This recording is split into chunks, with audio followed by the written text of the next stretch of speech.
Ahmedabad plane ક્રેશની update continuously આવી રહી છે.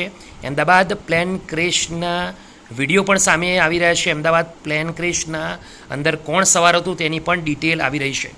તો અમદાવાદમાં 242 જેટલા એપ્રોક્સ પેસેન્જર સાથેનું એર ઇન્ડિયાનું પ્લેન ક્રેશ થયું છે. કોઈની બચવાની સંભાવના નહીવત છે, તો પણ આપણે આશા રાખીએ કે જેટલા પણ બચી શકે સારી વસ્તુ રહેશે.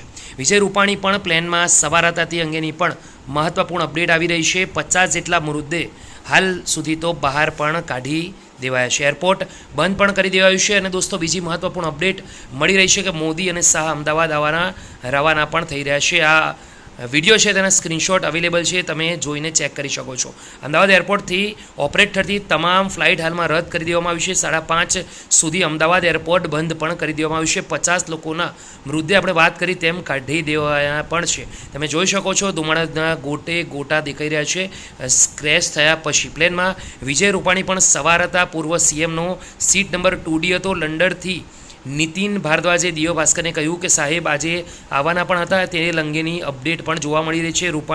વિજય રૂપાણી જે આપણા પૂર્વ મુખ્યમંત્રી છે તેમનો ફોટો પણ અહીંયા દેખાઈ રહ્યો છે દોસ્તો.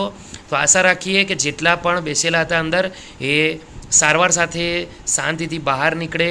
જેટલા પણ લોકો અંદર હતા તે ભગવાન તેમને બહાર સાજા જીવતા નીકાળે એવી આ પ્રાર્થના સાથે વિડીયો ફિનિશ કરીએ છીએ.